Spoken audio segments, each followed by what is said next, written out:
Kalau dulu sadar banyak yang salah, sekarang sisanya ganti dengan yang soleh. Kalau sudah diperlihatkan, sekarang kan banyak yang viral di YouTube, dilihat, didengar oleh telinga kita, disimak oleh kita. Orang meninggal sedang sholat, orang meninggal setelah menjadi pemulung kebaikan, orang meninggal dalam keadaan baca Quran, diperlihatkan di mata kita. Kok bisa buka YouTube yang keluar di beranda itu? Itu kan hidayah.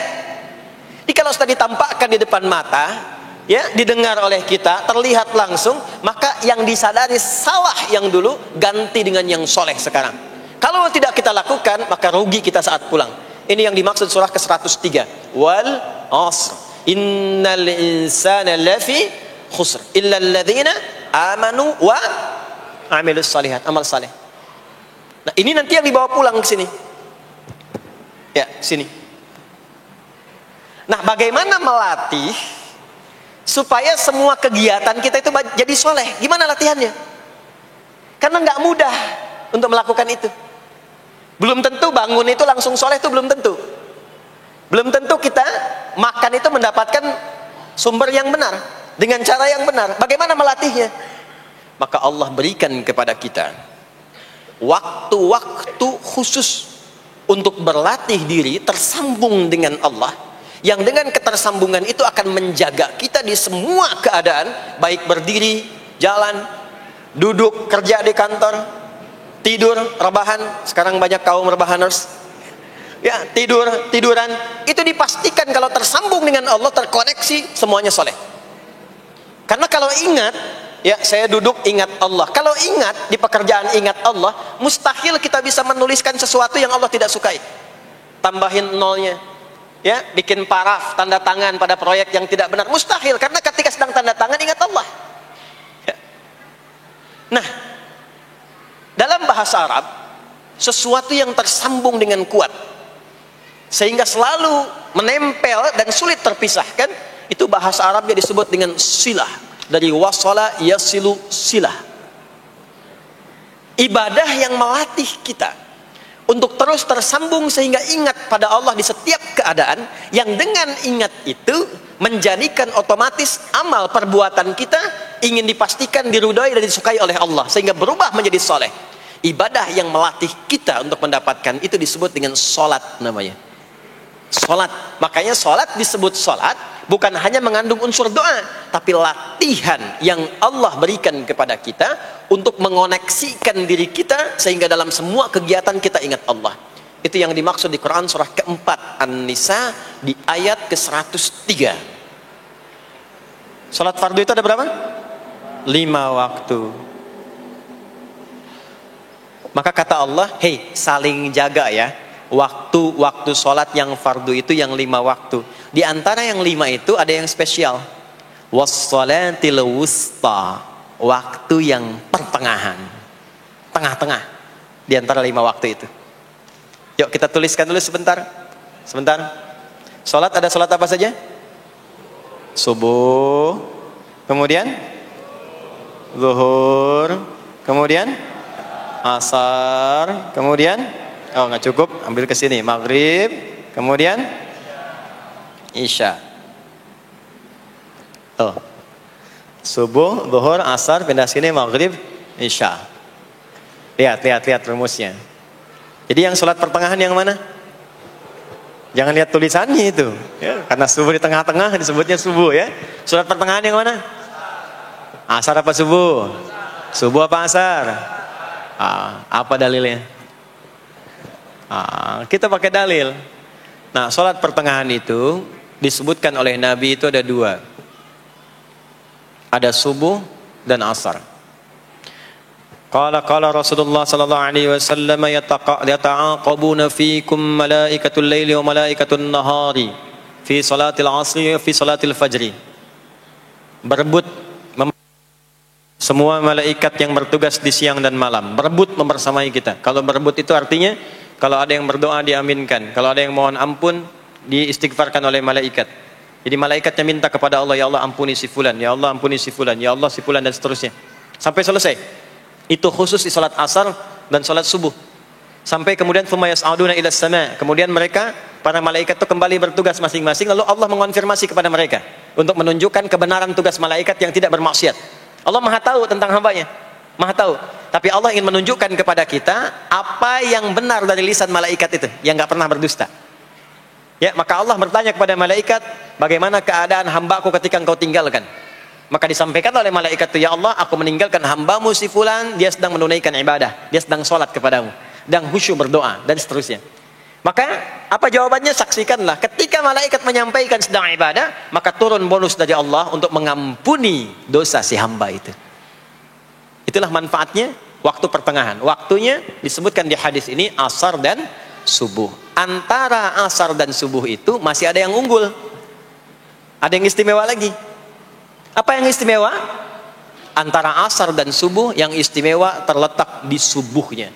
Jadi dari 5 waktu ini, yang pertengahan asar dan subuh, karena amal di bawah ditunjukkan untuk mendapatkan penilaian langsung dari Allah seketika dan memberikan jawaban dari apa yang kita inginkan, asar dan subuh.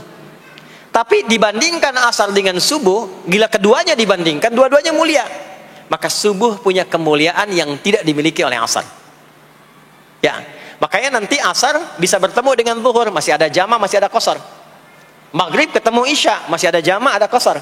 Ya. Tapi subuh nggak bisa dijama, nggak bisa dikosor. Ya. Makanya subuh letaknya jauh, ke isya jauh, ke zuhur jauh. Ya, saya mau jamaah, ya jama antara isya dengan subuh biar nanti bangunnya sekalian gitu, nggak bisa. Ya, maghrib masih bisa dijama dengan isya, isya dikosor dari 4 jadi 2. Maghrib nggak bisa dikosor karena 3 nggak mungkin jadi 1,5. Ya. Zuhur udah 2, masa mau dikurangin lagi? Subuh udah 2, nggak mungkin dikurangi lagi. Maka dari itu subuh menyendiri sendiri. Nah, ada apa kemuliaan di subuh itu? Maka turunlah Quran surah ke-17 ayat 78 yang tadi saya bacakan di awal. Aqimis salata liduluki syamsi ila ghasaqil lail. Sampai sini zuhur sampai isya. Duluki syamsi tergelincir matahari itu zuhur. Sampai ghasaqil lail tiba malam itu isya. Lalu ditutup ujungnya wa qur'anal fajr. Khusus untuk subuh itu ditambahkan selain sholat ada bahasa Quran di Quran sendiri. Khusus untuk subuh redaksinya ditambahkan dengan Quran. Apa itu Quran? Halo, apa itu Quran? Kalau tidak tahu cepat katakan wallahu a'lam deh. Apa itu Quran? Wallahu a'lam. Ada Quran, ada Al-Quran. Ada Quran, ada Al-Quran.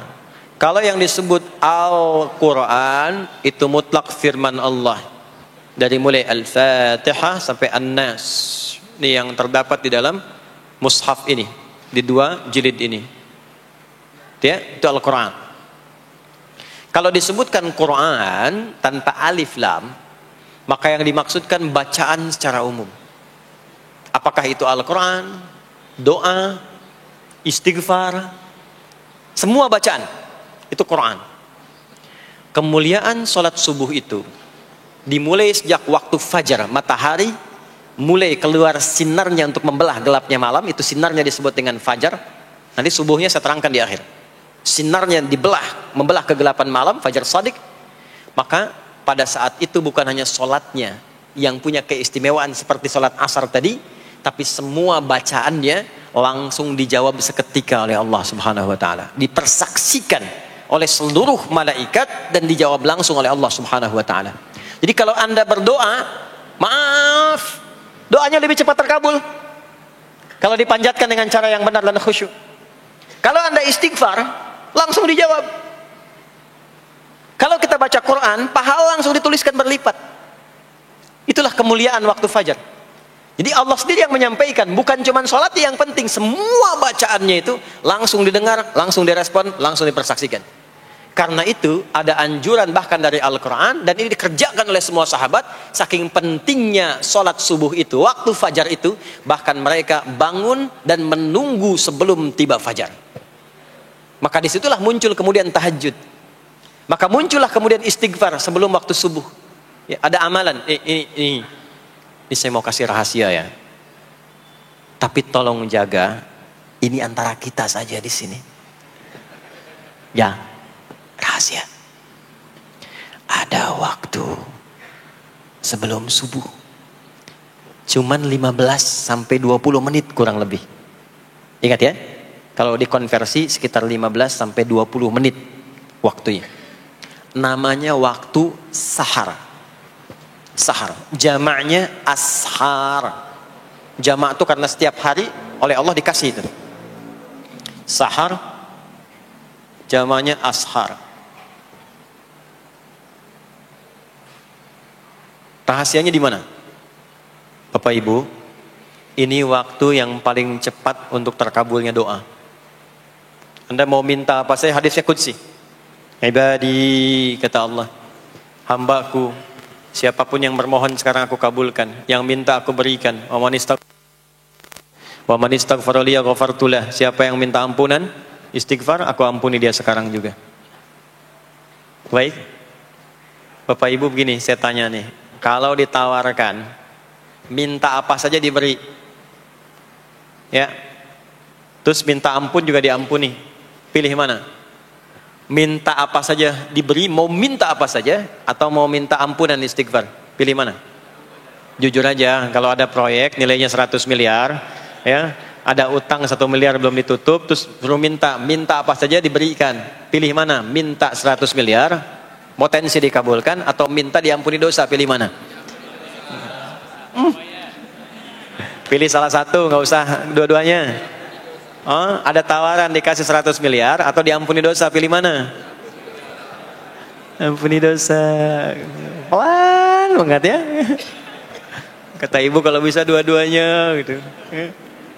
Coba, kalau ada rumus begini, Anda disuruh memilih apakah dunia dan seisinya atau memilih ampunan Allah, maka pilih ampunan Allah. Karena nanti ada rahasia yang kedua. Banyak rahasia ini.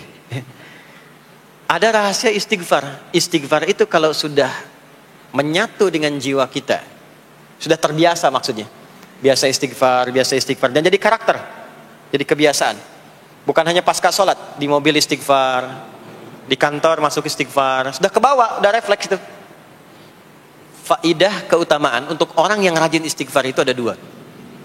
Satu, diampuni dosanya oleh Allah, yang cirinya nanti akan dijaga dari maksiat. Ya, bukan maksum, karena maksum itu untuk para nabi. Untuk para nabi dan rasul. Manusia nggak ada yang maksum selain nabi dan rasul. Maksudnya apa? Diberikan petunjuk oleh Allah untuk menjaga diri. Sehingga ketika dosanya diampuni, dia nggak berbuat dosa itu lagi. Mata biasa melihat yang tidak baik. Tobat, diampuni dosa mata itu, cirinya adalah mata nggak senang lihat yang nggak baik lagi. Itu dosa mata diampuni. Ciri tobat diterima. Maka istighfar itu menggugurkan dosa-dosa dan menjaga kita dari perbuatan salah. Yang kedua, orang yang sudah terbiasa beristighfar, itu doa cepat dikabulkan bahkan sebelum ia memintanya dan memohonkannya. Di sebelum melafazkannya, itu bisa terjadi Allah sudah mengabulkannya. Itulah kemuliaan istighfar. Nah, orang-orang yang istighfar menunggu waktu datangnya fajar, itu mendapatkan kemuliaan langsung dari Allah sampai dikatakan di Al-Quran, disebutkan sebagai orang-orang yang akan menghuni taman surga yang sekarang sedang beraktivitas di dunia.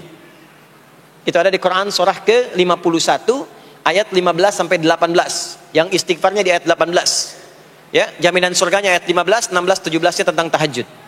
Innal muttaqina fi jannatin wa 'uyun akhidhina ma atahum rabbuhum innahum kanu qabla dhalika muhsinin. 17-nya kanu qalilan minal laili ma yahja'un, bahkan nunggu waktu sahar, nunggu subuh, tahajud dulu. Kemudian 18-nya wabil ashari hum yastaghfirun. Istighfar. Sampailah tiba dia waktu fajar subuh. Ya. Itu selesai dia istighfar, dapat kesempatan subuh, salat dulu 2 rakaat. Itu saking tingginya waktu itu, nilainya kata Nabi melebihi dunia dan seisinya. Melebihi dunia dan seisinya. Masya Allah. Makanya muncul kemudian sabda Nabi, raka'atul fajri khairum minad dunya wa ma fiha. 2 rakaat subuh ini daripada dunia dan seisinya. Itu asalnya di sini. Jadi memang subuh itu masih diperjuangkan. Dan subuh itu generatornya, kalau subuh sudah bisa konsisten, yang lainnya ikut. Subuh itu kalau sudah konsisten, subuh ke masjid jamaah, subuh jamaah, bangun tahajud. istiqamah, istighfar. Itu kalau subuhnya sudah bagus, yang lainnya ikut. Ya. Makanya ada kaum yang sekarang sangat khawatir jumlah orang Islam kalau sholat subuh itu seperti sholat Jumat. Sangat takut itu. Ya, ya ada ini viral kisahnya, viral. Saya nggak ceritakan pun Anda bisa dengar. Ya, jadi ada golongan orang Yahudi yang selalu mengamati jamaah sholat subuh umat Islam. Dan dia melihat, ya, ketika mulai ramai, dia mulai katakan, kenapa Anda selalu mengamati itu? Ya, sebab kami lihat kalau jumlah jamaah subuhnya sudah seperti sholat Jumat, itulah kemakmuran, kebangkitan dan kebaikan umat Islam akan tumbuh kembali. Jadi akan berpengaruh kepada yang lainnya. Itulah mudah-mudahan kegiatan perjuangan subuh, ya, ada pejuang subuh baik di Masjid Raya Pondok Indah, di masjid-masjid yang lainnya, memberikan keberkahan kepada kita, dan puncaknya adalah perubahan pada perilaku. Jadi kalau cuma berjuang datang subuh tapi tidak merubah perilaku, ada yang salah dengan itu semua. Ada yang tidak tepat, ada yang belum sempurna. Itu yang bisa kita sampaikan sebagai kajian pembuka kita di kesempatan kali ini. Mudah-mudahan ada manfaat yang bisa kita dapatkan. Kesimpulannya adalah salat adalah inti amalan kita yang bisa merubah alur kehidupan kita dunia dan akhirat. Salat kunci kebahagiaan, salat kunci kesuksesan, salat kunci datangnya rahmat Allah Subhanahu wa taala. 2, Allah meminta kita menunaikan salat 5 kali dalam sehari untuk memudahkan semua urusan kita di setiap waktu dalam sehari itu. Dan yang ketiga, di antara sekian 5 waktu itu ada waktu-waktu yang istimewa, yaitu asar, dan yang paling istimewa adalah subuh ataupun fajar. Mudah-mudahan kita bisa konsisten menunaikan dan menjaga waktu salat itu sampai kita pulang kepada Allah dalam keadaan husnul khatimah.